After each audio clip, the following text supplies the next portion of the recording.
సరే ఇప్పుడు చదువు రాకుండా ఇబ్బంది పడే పిల్లలు ఉంటారు. సో వాళ్ళైతే ఎటువంటి జాగ్రత్తలు తీసుకోవాలి న్యూమరాలజీలో? ఇప్పుడు చదువు రావటం లేదంటే reasons first date of birth అమ్మ.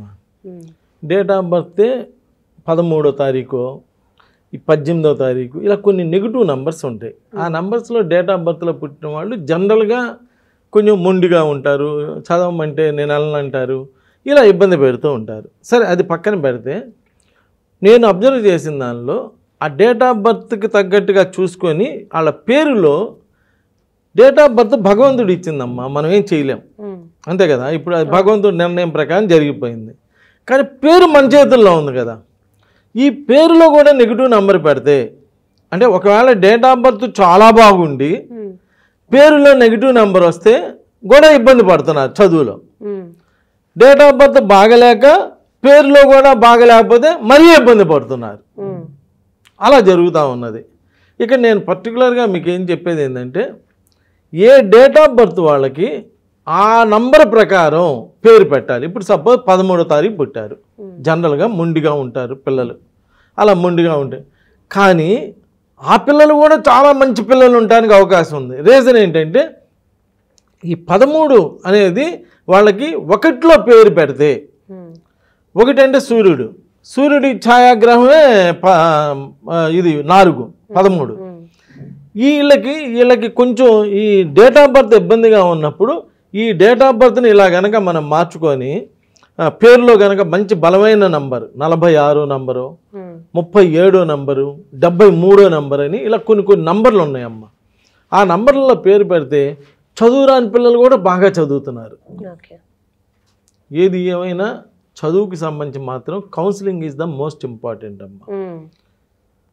అసలు మొండి పిల్లోడిని నువ్వు కూర్చోబెట్టి నీ గ్రహం అట్టుంది, నీ గ్రహం ఎట్టుంది, నువ్వు పూజ చేసుకో, నువ్వు పుణ్యం చేసుకో అంటే ఆడ అసలేం ఉండోడు వాడు, ఇంకా మాట అనేది ఏముంటుంది. అలా కాకుండా అసలు వాడికి జరుగుతున్నట్టు వాళ్ళ పేరేంది, వాళ్ళ పేరులో ఏ నెగిటివ్ ఉంది, ఎందుకు చదవలేకపోతున్నాడు అనేది ముందు వాడి చేత చదివేయాలమ్మ. అయ్యా నీ పేరు ఇది, నీ పేరులో ఈ పాజిటివ్ ఉంది, ఈ నెగిటివ్ ఉంది, ఈ నెగిటివ్ వల్ల నువ్వు చదవలేకపోతున్నావు, దీన్ని ఇలా పాజిటివ్ చేస్తే నువ్వు బాగా చదువుకుంటావు అంటే పాజిటివ్ చేసినా కూడా ఎలా ఉందో ప్రొడక్షన్ వాడికి చదివేయాలి. సో నీ లైఫ్ ఇలా ఉండిద్ది అని చెప్పి మంచి కౌన్సిలింగ్ ఇవ్వాలి. ప్రతి మనిషికి అమ్మ నేను బాగా చదువుకోవాలి, బాగా పైకి రావాలి, అందరిలో గౌరవంగా బతకాలి అనే ఉంటుంది. మరి ఎందుకని బతకటం లేదంటే వాడి యొక్క గ్రహ ప్రభావం కానీ వాడి యొక్క పేరు ప్రభావం కానీ అలా జరుగుతూ ఉంది. చాలామంది వాళ్ళ పేరెంట్స్ వచ్చి ఇలా ప్రాబ్లం చెప్పినప్పుడు వాళ్ళు మాతో మాట్లాడటానికే ఇష్టపడరు. నువ్వు మాట్లాడిపోతే నాకేంద్రా మనం అన్నావు అనుకో, ఇంకా వాడికి మనకి తేడా ఏముంది. వాడేదో చిన్న వయసు, వాడి గ్రహాలు అనుకూలించలేదు, వాడి పేరు అనుకూలించలేక వాడేదో నెగిటివ్గా ఉండి మనతో మాట్లాడలే అనుకో. మరి మన వయసు ఏమైంది, మన మంచితనం ఏమైంది, మన గొప్పతనం ఏమైంది, అలా మళ్ళీ వాడిని మన వైపు తిప్పుకోగలిగితే అప్పుడే నువ్వు ఆస్ట్రోన్యూమరాలజిస్ట్వి. అంతేగాని వాడు మాట్లాడలేను నువ్వు మాట్లాడకపోతే ఇంక ఉపయోగం ఏమున్నది. నా దగ్గరికి వస్తే ఉపయోగం ఏంటంటే అమ్మ, నీకు కూడా అర్థమైపోయి ఉంటుంది నా వయసు కానీ నేను మాట్లాడే తీరు కానీ. ఒక ముందుగా వచ్చిన పిల్లోడు నా కాళ్ళ మీద పడి సార్ నేను బాగా చదువుకొని మంచి జాబ్ సంపాదించి మీకు అపాయింట్మెంట్ లెటర్ చూపిస్తానండి అని ఛాలెంజ్ చేసి వెళ్తారే తప్ప మామూలుగా వెళ్ళరు. అంత నిదానంగా అంత జాగ్రత్తగా, ఎందుకంటే మొండోడితో నువ్వు కూడా మొండిగా బిహేవ్ చేసి అసలు ఉపయోగమే ఉంది చెప్పండి. అది మొండోడని నీకు తెలిసిపోతుంది, అందువల్ల కదా నువ్వు ఆస్ట్రోన్యూమరాలజిస్ట్ అయ్యావు, తెలిసింది కాబట్టే కదా. సో వాడికి పాజిటివ్లో వాడు వెనకపోయినా కానీ వాడిని ఇనేదాకా తెచ్చుకొని చేసుకొని వాళ్ళకి ఒక మంచి ఇన్ఫర్మేషన్ ఇచ్చి వాడంతటి వాడు నువ్వు చెబితే ఎవ్వరు చదువుకోడమ్మా, వాడికి వాడే నేను చదువుకోవాలి, ఇది నా లైఫ్, నేను మంచి జాబ్ సంపాదించుకోవాలి, ఇది నా లైఫ్, నేను సొసైటీలో గౌరవంగా బతకాలని ఎవరికి వాడికి అనిపించాలి. అలా అనిపించేటట్టు చేయటమే నీ బాధ్యత. నువ్వు ఫీజు తీసుకుంది ఎందుకంటే వాడితో తగాదాడటానికి కాదు, నువ్వెంత అంటే నువ్వెంత అంటానికి కాదు. ఇంత మొండిగా ఉంటే ఈడట పైకి వస్తాడమ్మా, భలేవాడిని తెచ్చారే తీసుకెళ్ళండి బయటికి అంటే కుదరదు. అలా అనే పని అయితే నీకు వాడికి తేడా లేదు కదా. అవును. అలా మొండి వాళ్ళని ఎంతో మందిని మార్చాను నేను.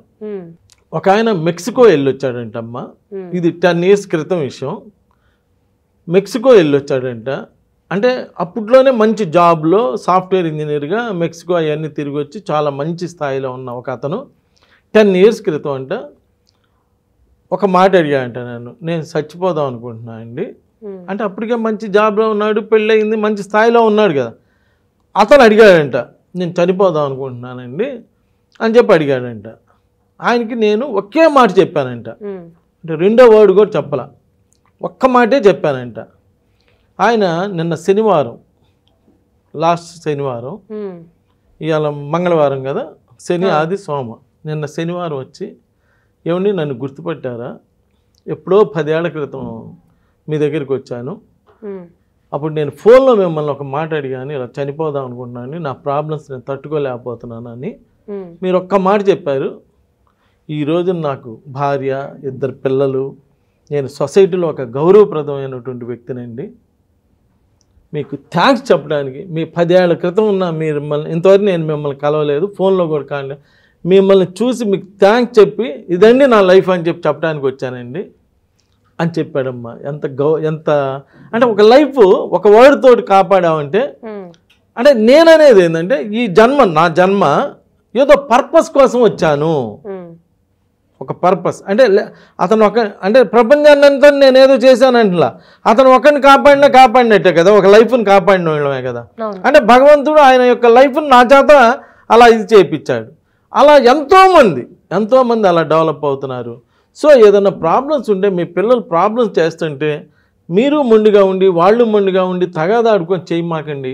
ఒక ప్రయత్నం చేయండి, పోతే ఫీజు అయిపోయింది, బాగుపడితే మీ అబ్బాయి బాగుపడతాడు, మీ వంశం బాగుపడిపోయింది కదా. అలా ట్రై చేయండి, మంచిగా చేసి పెడతాను. నమస్తే.